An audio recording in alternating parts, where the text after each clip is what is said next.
Shri అరవిందుల the synthesis of యోగాలో last part the yoga of self perfection start చేయబోతున్నాము. శ్రీ అరవిందుల యోగము పూర్ణయోగం అంటారు, ఇంటెగ్రల్ యోగా. అలాగే ఆత్మ పరిపూర్ణతా యోగము అని అంటారు, అంటే yoga of self perfection and transformation yoga, రూపాంతరీకరణ యోగము అని అంటారు. అయితే ఈ సింథసిస్ ఆఫ్ యోగాలో శ్రీ అరవిందులు కర్మ జ్ఞాన భక్తి యోగాలు, మనం ఏవైతే భగవద్గీతలో కర్మజ్ఞానం, కర్మయోగము, జ్ఞానయోగము, భక్తి యోగం అని చెప్పుకుంటున్నాము, ఆ యోగాలన్నింటి ప్రధాన సూత్రాలను వర్ణించి వాటి ఆధారంగా పూర్ణయోగాన్ని ఎలా రూపొందించారు అన్నది మనకు తెలుస్తుంది. ఇప్పుడు ద సింథసిస్ ఆఫ్ యోగా అన్నది, ముందు దాని గురించి ఇంట్రడక్షన్ మనం తెలుసుకోవాలి. ఇది 1914లో ఆర్య పత్రికలో ఒక సీరియల్ లాగా వచ్చింది. దీన్ని 1955లో ఒకే పెద్ద గ్రంథంగా, ఇప్పుడు మనం చూస్తున్న సింథసిస్ ఆఫ్ యోగా బుక్గా పబ్లిష్ చేశారు. ఇందులో 4 భాగాలు ఉన్నాయి. ఒకటి వచ్చేసి యోగా ఆఫ్ డివైన్ బాక్స్, దివ్య కర్మల యోగం, ఇది ఫస్ట్ పార్ట్. రెండవది యోగా ఆఫ్ ఇంటెగ్రల్ నాలెడ్జ్, సమగ్ర జ్ఞాన యోగము, ఇది second part. Yoga of divine love, దివ్య ప్రేమ యోగము, ఇది థర్డ్ పార్ట్. ఇంకా యోగా ఆఫ్ సెల్ఫ్ పర్ఫెక్షన్, ఆత్మ పరిపూర్ణతా యోగము, ఇది మనం ఇప్పుడు చూడబోయే ఫోర్త్ పార్ట్ అన్నమాట. అయితే మన దేశంలో అనేక యోగ ప్రక్రియలు ఉన్నాయి. ఇవి మనకందరికీ తెలిసిందే. చాలామందిని చాలా యోగాలు చేస్తూ ఉంటారు. ఇది కాకుండా సత్యయోగం అంటారు, క్రియాయోగం అంటారు, ఇక కర్మయోగము, జ్ఞాన, ఇవన్నీ కూడా జరిగిపోతూనే ఉన్నాయి. అవన్నీ హఠయోగము, రాజయోగము, కర్మ జ్ఞాన భక్తి యోగాలు, ఇవన్నీ చూస్తూనే ఉంటాం. హఠయోగం అంటే ఆసనాలు, ప్రాణాయామాలు అని చూస్తున్నాము. అయితే వీటిలో ఏదో ఒక దాన్ని అవలంబించి గొప్ప సిద్ధులు పొందిన వాళ్ళు చాలామంది ఉన్నారు. అయినా మనిషి పరిస్థితిలో, మానవజాతి పరిస్థితిలో మూలంలో మార్పు రాలేదు ఇంతవరకు.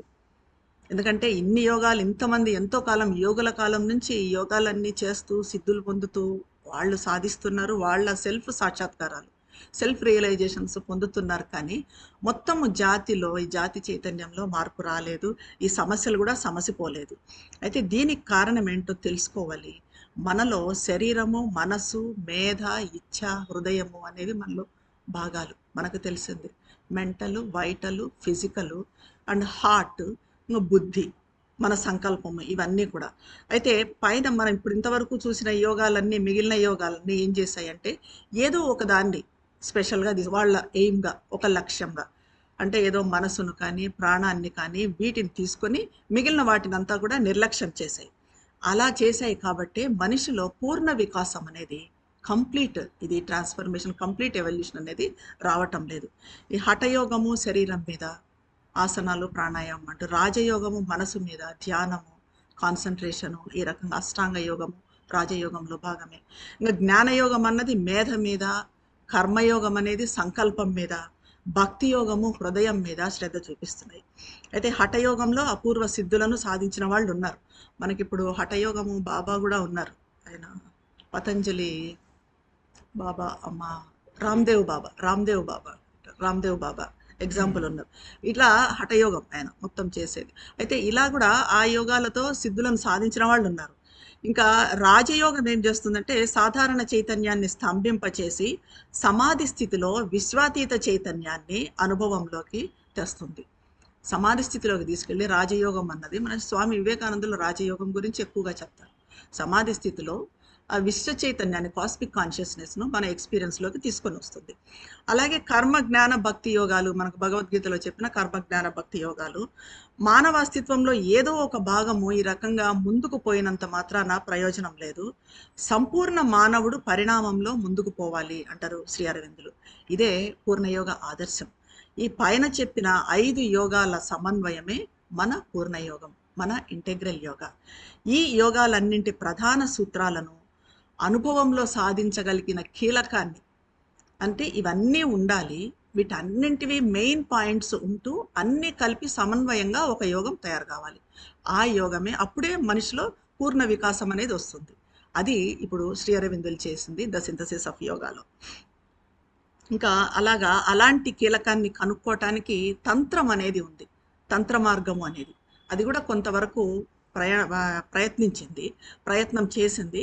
కానీ అది ప్రకృతిని, శక్తిని ప్రధానంగా భావించి దాని ద్వారా సమన్వయాన్ని సాధించాలని చూసింది. ప్రకృతితో, శక్తితో. శక్తిని ఎక్కువగా కొలుస్తారు తంత్రం చేసేవాళ్ళు, తంత్రయోగం ఫాలో అయ్యేవాళ్ళు. ఇంకా శ్రీ అరవిందుల పూర్ణయోగంలో ప్రకృతికి ప్రభువు పురుషుడు, పురుషుడు ప్రకృతి రెండు కూడా దైవ స్వరూపానికి రెండు పక్షాలు.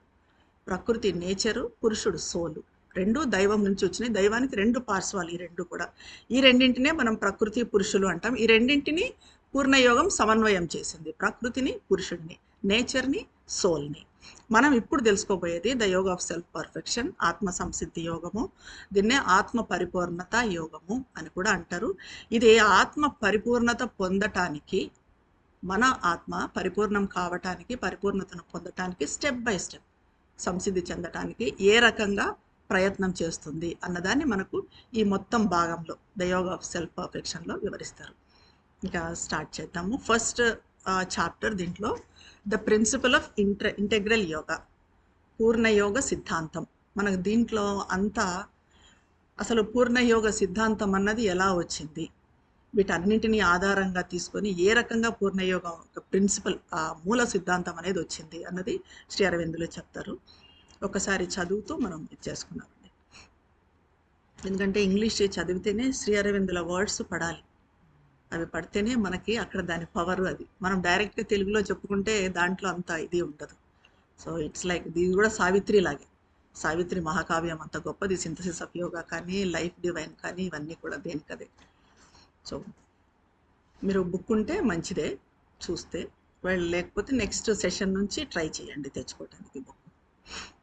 The principle of yoga is the turning of one of all powers of our human existence into a means of reaching divine being. In an ordinary yoga, one main power of being or one group of its powers is made the means, vehicle, path. In a synthetic yoga, all powers will be combined and included in the transmuting instrumentation. మన అస్తిత్వంలోని శక్తులన్నింటినీ, అంటే మన అస్తిత్వంలో, మన బీయింగ్లో ఏమేమి శక్తులు ఉన్నాయి అంటే మనకు తెలిసిందే. మనసు, ఇందాక చెప్పుకున్న మనసు, ప్రాణము, శరీరము, హృదయము, మన బుద్ధి.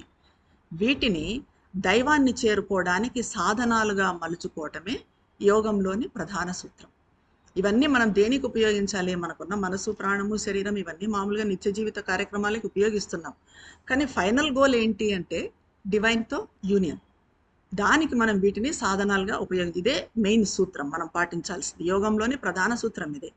మామూలుగా అది సాధారణ యోగం అయితే ఇందాక మనం చెప్పుకున్నట్టుగా మన అస్తిత్వంలోని ఒక ప్రధాన శక్తిని, ఏదో ఒక దాన్ని, మనసును కానీ, ప్రాణాన్ని కానీ, భౌతికాన్ని కానీ తీసుకొని దానికి మార్గంగా చేసుకుంటుంది. అది పరివర్తనకు ఉపయోగపడుతుంది. ఇంకా in hatha yoga the instrument is the body and life. ఇదే హఠయోగంలో ఇన్స్ట్రుమెంట్స్ ఏంటి? బాడీ, మన శరీరము, ప్రాణము. All the power of the body is still, collected, purified, heightened, concentrated to its utmost limits or beyond any limits by asana and other physical processes. The power of the life too is similarly purified. The power of the life too is similarly purified, heightened, concentrated by asana and pranayama. The concentration of powers is then directed towards the physical center in which the divine consciousness sits concealed in the human body. Hatha యోగంలో శరీరము, ప్రాణము ఇవి important, ప్రధాన పాత్ర వహిస్తాయి. ఎందుకంటే శరీరంతో ఆసనాలు చేస్తారు హఠయోగం అంటే. ప్రాణాయామం చేసి ఆ శక్తిని తీసుకోవడానికి ప్రయత్నం చేస్తారు. ఆసనాలు, ప్రాణాయామంతో శరీరంలోని మొత్తం శక్తిని నిశ్చలం చేసి ఇవి చేస్తూ చెల్లా చెదురు కాకుండా ఒక చోటకు చేర్చి, అయితే ఈ ఆసనాలు, ప్రాణాయామం చేసేవాళ్ళు దాంతో ఏం చేస్తారు అంటే శక్తినంతా ఒక చోటకు చేర్చి చెల్లా చెదురు కాకుండా అటు ఇటు పోకుండా శుద్ధి చేసి దాన్ని ఉన్నత స్థాయికి ఉద్ధరించి ఏకాగ్రం చేస్తారు. ఇలా ఏకాగ్రం చేసిన శక్తిని దివ్య చైతన్య కేంద్రం వైపు మళ్ళిస్తారు. ఆ శక్తినంతా ఒక చోటికి తీసుకొని వచ్చి దాన్ని ఎటువైపుకు మళ్ళిస్తారు? డివైన్ కాన్షియస్నెస్ వైపుగా మళ్ళిస్తారు. మన భౌతిక శరీరంలో దివ్య చేతన, డివైన్ కాన్షియస్నెస్ ఉంది. భౌతిక చైతన్యం అంటే ఇది రిజిడ్, ఏది లేదు, మనకు సోల్ మాత్రమే, మనసు మాత్రమే అని కాదు. ఇందులో కూడా డివైన్ కాన్షియస్నెస్ ఉంది, దివ్య చేతన ఉంది. కానీ అది మరుగున ఉంది. దాని పక్కకు ఈ శక్తినంతా మళ్ళించడం జరుగుతుంది. ఎలా? శరీరంతో ప్రాణం, శరీర శక్తి, ప్రాణశక్తిని కూడా. The power of life, nature power, coiled up with all its secret forces asleep in the lowest nervous plexus of the earth being, for only so much escapes into waking action in our normal operations as is sufficient for the limited uses of human life, rises awakened through center after center, and awakens too in its ascent and passage the forces of each successive nodus of our being, the nervous life, the heart of emotion and ordinary mentality, the speech, sight, will, the higher knowledge, till through and above the brain it meets with and it becomes one with the divine consciousness. ఇక్కడ శ్రీ అరవిందో ఈ సెంటెన్సెస్లో ఎక్కడ full stop రాదండి మనకు. ఇలాగే పెద్ద పెద్ద sentences ఉంటాయి అన్నమాట. ఒక పారాగ్రాఫ్ లాగా ఒక్కో సెంటెన్స్ ఒక పారాగ్రాఫ్ అవుతుంది మనకి. ఇక్కడ జరిగేది ఏమంటే విశ్వ ప్రాణశక్తి, విశ్వ ప్రకృతి శక్తి క్రింద మూలాధార చక్రంలో నిద్రిస్తూ ఉంటుంది. మనకు తెలిసినంత వరకు ఇప్పుడు ఎలా అయితే చక్రాల విషయం, 6 చక్రాలు ఏ రకంగా మూలాధారము, ఆ తర్వాత స్వాధిష్టానము, ఆ తర్వాత అనాహతము, మణిపూరకం తర్వాత అనాహతము, తర్వాత విశుద్ధి, అగ్న, సహస్రారము.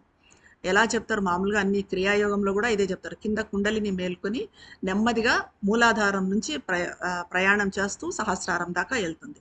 అయితే ఇక్కడ ఎందుకంటే ఇక్కడ ఈ మూలాధారంలో ఈ విశ్వ ప్రాణశక్తి, విశ్వ ప్రకృతి శక్తి ఇది నిద్రిస్తూ ఉంటుంది. అంటే దాన్ని మనం కుండలిని అంటాం. మామూలుగా అయితే ఎలాంటి సాధనలు చేయని వాళ్ళ విషయంలో కూడా ఇవి కుండలిని మేల్కొలపటం కానీ, ఈ చక్రాల అవేర్నెస్ కానీ లేని వాళ్ళ విషయంలో కూడా అది నిత్య జీవిత కార్యక్రమాలకు తగినంత మాత్రమే బయటకు వస్తుంది.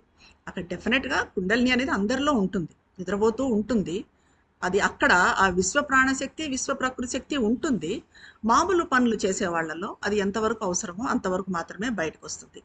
అది మేలుకొని లేచి కేంద్రం నుంచి కేంద్రానికి, పై కేంద్రానికి, మూలాధారం నుంచి స్వాధిష్టానానికి అలా ప్రయాణిస్తుంది తన ఊర్ధ్వగతిలో పై దిశగా. ఇంకా వాటన్నింటినీ మేలు కొలుపుతూ మనకి ఇది సావిత్రి యోగంలో కూడా వస్తుంది, చెప్తాను అది కూడా.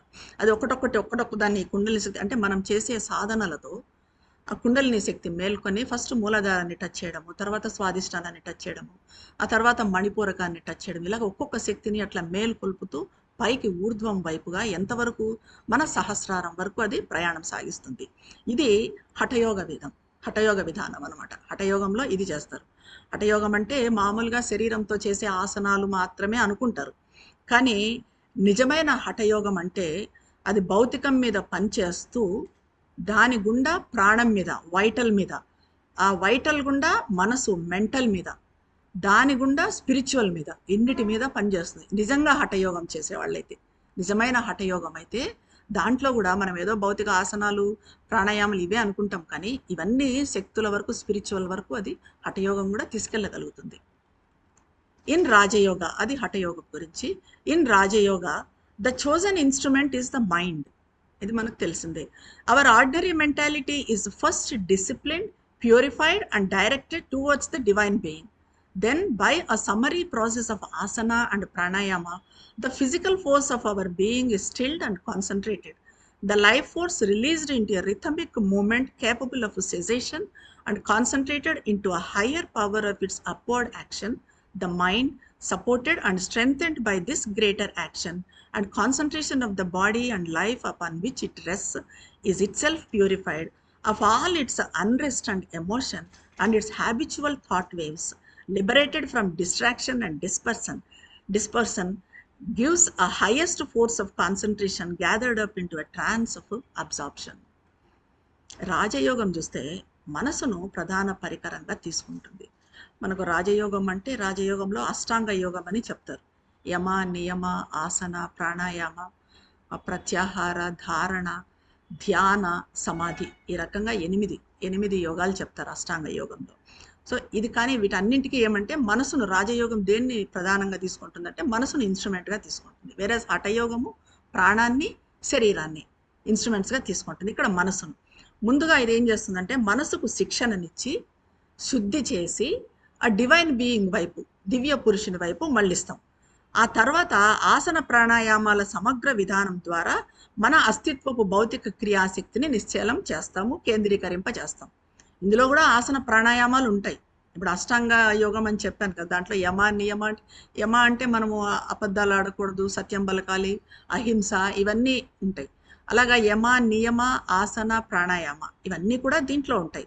అయితే వీళ్ళు ఏం చేస్తారంటే ఈ రాజయోగం చేసేవారు వాళ్ళు ఆసన ప్రాణాయామాల సమగ్ర విధానం ద్వారా మన అస్తిత్వపు భౌతిక క్రియాశక్తిని నిశ్చలం చేయటం, భౌతిక క్రియాశక్తిని నిశ్చలం చేయటం, స్టిల్ చేయడం ఉంటుంది. స్టిల్ చేసి దాన్ని కేంద్రీకరింపచేసి ఒక చోటికి చేర్చడం, దాన్ని అంతా గ్యాదర్ చేసి ఒక చోటికి చేర్చడం. ఇక్కడ ప్రాణశక్తి విడుదలవుతుంది. ప్రాణాయామం చేయడంతో ప్రాణశక్తి విడుదలవుతుంది. ఇంకా మనసు కూడా బలోపేతమైన తన భావోద్వేగాల నుండి, ఎందుకంటే మనసుతో మనం ఇందులో సమాధి స్థితి ఉంది, ధ్యానం ఉంది, ఏకాగ్రత ఉంది, ధారణ ఉంది, ప్రత్యాహారం ఉంది, ఇవన్నీ ఉన్నాయి. కాబట్టి మనసు కూడా ఈ భావోద్వేగాల నుంచి, అలవాటు పడిన భావోద్వేగంతో నిండిన ఆలోచనల నుంచి, మన మనసు ఎలా ఉంటుంది, ఎప్పుడు ఆలోచనలు చేస్తూ భావోద్వేగంతో ఉంటుంది, వాటి నుంచి తనను తాను పరిశుద్ధం చేసుకుంటుంది. మనసు అత్యున్నతమైన ఏకాగ్రతా శక్తితో మనసు సమాధి స్థితిలో మునిగిపోతుంది. ఇదే రాజయోగానికి ఫైనల్ గోల్ అన్నమాట, సమాధి స్థితిలో మునిగిపోవటం. 2 objects, the one temporal, the other eternal, are gained by this discipline. Mind power develops in another concentrated action, abnormal capacities of knowledge, effective will, deep light of reception, powerful light of thought radiation, which are altogether beyond the narrow range of our normal mentality. It arrives at the yogic or occult powers around which there has been woven so much quite dispensable and yet perhaps a salutary mystery. But the one final and the one all-important gain is that the mind stilled and cast into a concentrated trance can lose itself in the divine consciousness and the soul be made free to unite with the divine being. ఈ క్రమశిక్షణ వలన, వీటన్నింటి వలన, ఇవేవైతే చెప్తున్నామో మనము ధ్యానము, ఏకాగ్రత, ఇవన్నీ కూడా ప్రాణాయామ, ఆసన, వీటన్నింటి వలన తాత్కాలిక లక్ష్యాలు, శాశ్వత లక్ష్యాలు అనేటివి 2 నెరవేరుతాయి. ఒకటి తాత్కాలిక లక్ష్యాలు, ఈ శాశ్వత లక్ష్యాలు కూడా నెరవేరుతాయి. మనసు మన సాధారణ మనస్తత్వానికి అతీతంగా సామర్థ్యాలను, అసాధారణ సామర్థ్యాలను డెవలప్ చేసుకుంటుంది. ఇవన్నీ చేస్తూ ఉండటం వల్ల మన మనసులో కూడా, అంటే మనలో మేధ పెరగటము, కవిత్వం రాయగలగటము, మనలో అంతఃస్ఫూర్తి, ఇంట్యూషన్ అన్నది డెవలప్ కావటము, మన సంకల్పం బలంగా కావటము. ఇప్పుడు చూడండి, సంకల్పాలు మనం అనుకున్నా కూడా ఒక్కోసారి నెరవేరుతాయి, ఒక్కోసారి నెరవేరవు, జరగవు. ఒక్కోసారి ఎందుకు మన సంకల్పాలు నెరవేరటం లేదు అనుకున్నాం కానీ మనం చేయలేకపోతున్నాము అని. అంటే ఆ సంకల్పం కూడా ఎలా అంటే దాన్ని కూడా బలంగా చేసుకోవాలి మనం. అందుకే మదర్ అంటారు దీనికి, మీరు సంకల్పాన్ని బలంగా చేసుకోవాలంటే ఏ రకంగా అయితే ఫిజికల్ ఎక్సర్సైజెస్ చేసి మనం మజిల్స్ని ఎట్లా అయితే స్ట్రాంగ్ చేసుకుంటామో ఆ రకంగా సాధనతో అన్న మీ సంకల్పాన్ని బలం చేసుకోవాలి అంటారు. ఆ రకంగా వీటితో ఏమవుతుందంటే ఇవన్నీ కూడా సంకల్పం బలం కావటము, మనం కాంతిని గ్రహించగలగటము, అంటే ఏది కరెక్ట్ రైట్ సత్యాన్ని తెలుసుకోగలగటము, ఇవన్నీ కూడా మన భావాలను శక్తివంతంగా ప్రసరింపచేయగలగటము. మన మనసులో భావాలు ఉన్నా కూడా బయటికి శక్తివంతంగా అందరూ చేయలేరు, ప్రసరింప చేయలేరు. లోపల ఏవో ఉంటాయి కానీ బయటికి ప్రకటించడం కూడా కష్టంగా ఉంటుంది. అది కూడా వస్తుంది, అది కూడా ఒక సామర్థ్యమే, ప్రకటించగలగటం కూడా, అది కూడా డెవలప్ అవుతుంది ఈ యోగంతో, రాజయోగంతో. ఇవన్నీ కూడా మన సాధారణ మనస్తత్వ పరిధికి అతీతంగా ఉండేటివి. చిట్ట చివరి దశగా దీంట్లో రాజయోగంతో మనం పొందే ప్రయోజనం ఏమిటంటే, చిట్ట చివరి దశ అంటే సమాధి అన్నాం. నిశ్చల తీవ్ర సమాధిలో పడినప్పుడు మనసు దైవ చేతనలో తనను తాను పోగొట్టుకుంటుంది. టోటల్గా మనసు అంటూ లేకపోవడం అన్నదే మనకు కావాల్సింది.